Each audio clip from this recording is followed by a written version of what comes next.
What is up, everybody? It is April Justine here, your keto connoisseur, helping women lose weight and end their fight with binge eating.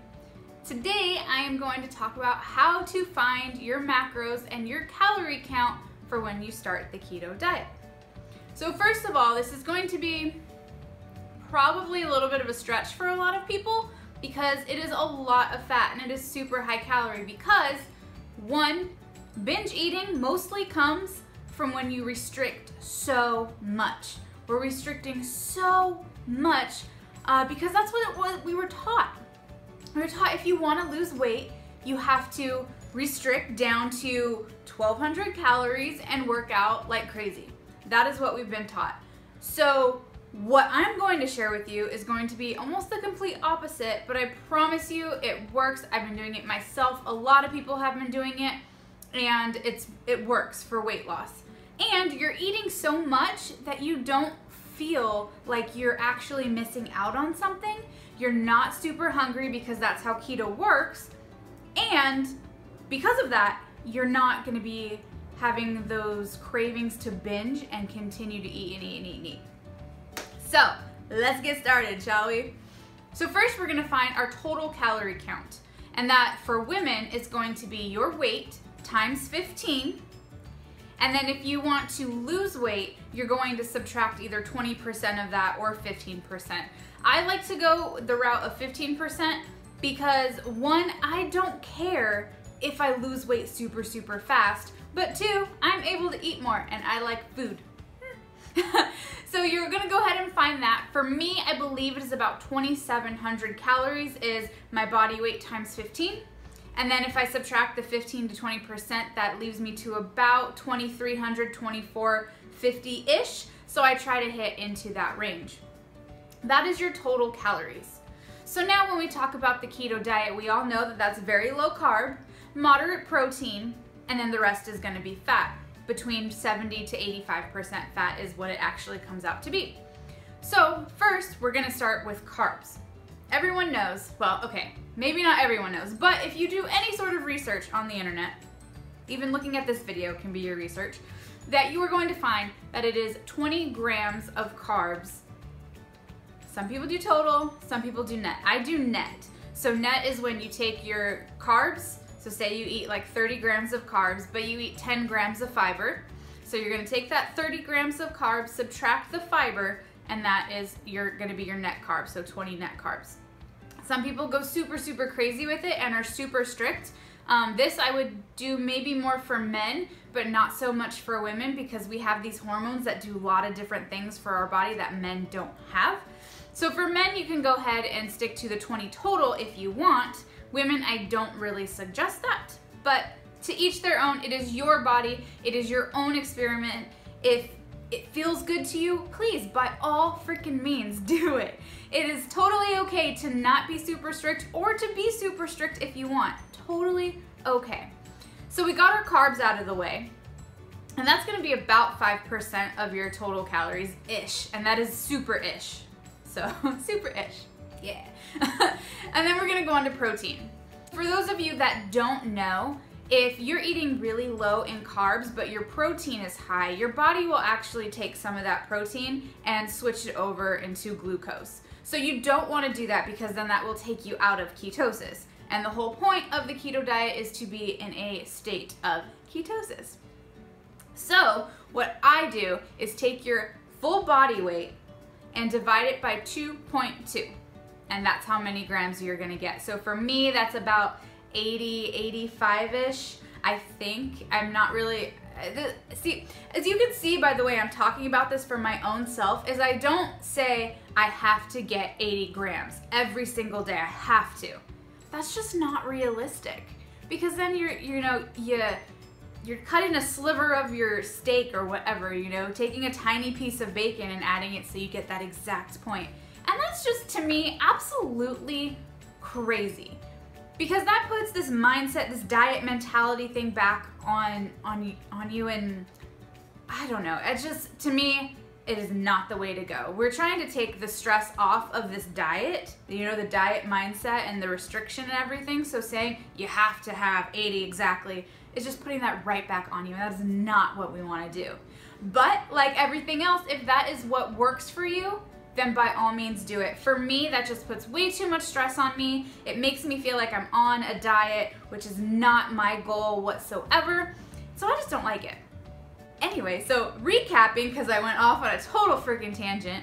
So it's going to be 20 net carbs, and this is just to start, by the way, just to start yourself off. 20 net carbs, and then protein is going to be your body weight divided by 2.2. Or you can do your ideal body weight, which for me is about 150 times 0.8, and that will get you your grams also. And then the rest of that is going to be fat. So for me, that's about 200 to 10 grams of fat. Some of you guys thinking like, whoa, April, like, wait a minute, that is a lot of freaking fat. You know what? You're right. So when you're starting keto, I don't want you to think so much about weight loss. You're gonna lose a whole bunch of weight in the first month anyway, because you're not eating carbs, and carbs hold on to about 4 grams of water per gram of carb. So when you get rid of that, you're getting rid of all of your water. Electrolytes are going with it, which is why you get the keto flu. I have another video on keto flu that I can link up here, and I can also link down below if that helps, on how to get past the keto flu with the least amount of symptoms. But anyway, so you're gonna lose weight your first month anyway, no matter what. So we wanna keep that fat really high so your body can adapt faster to that. So using me as an example, 2,400 calories, and I don't know the calorie count on it, I just know the grams, because I go by the chart in my FitnessPal. You just scroll down the bottom of my FitnessPal and you hit the nutrition button on the bottom. It'll show you your protein, your carbs, your fat. I added sugar in there and sodium, I think, and fiber, so I want to know my fiber. So I know my grams. So I eat about 20 to 30 total carbs, and I eat about 5 to 10 grams of fiber. So that gets me in the range I want for my carbs.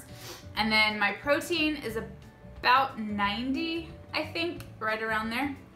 And like I said before, my fat is about 210.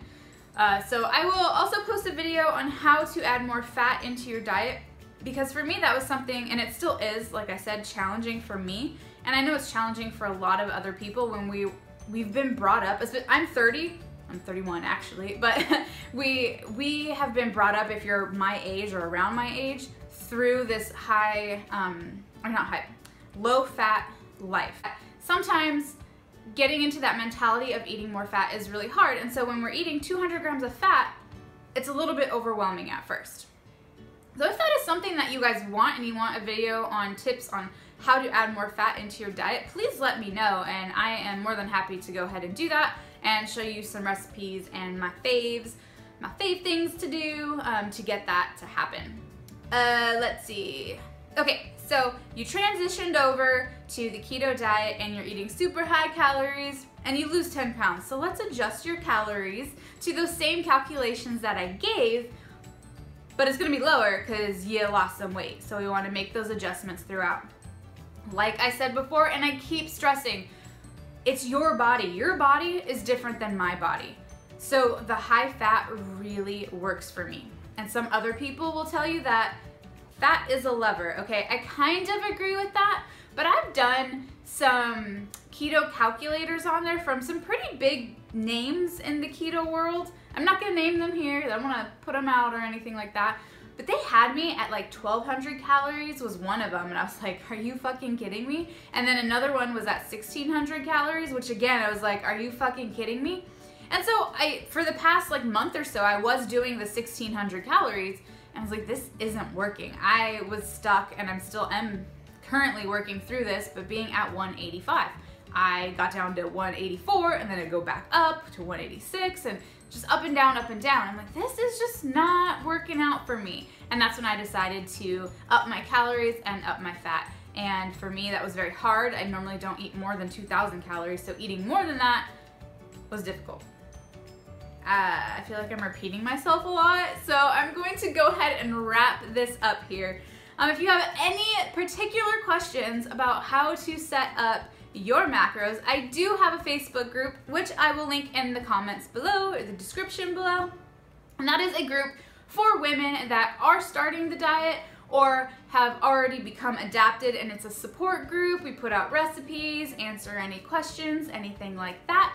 I also do one-on-one coaching that I am opening up just this month actually. I'm really excited about it.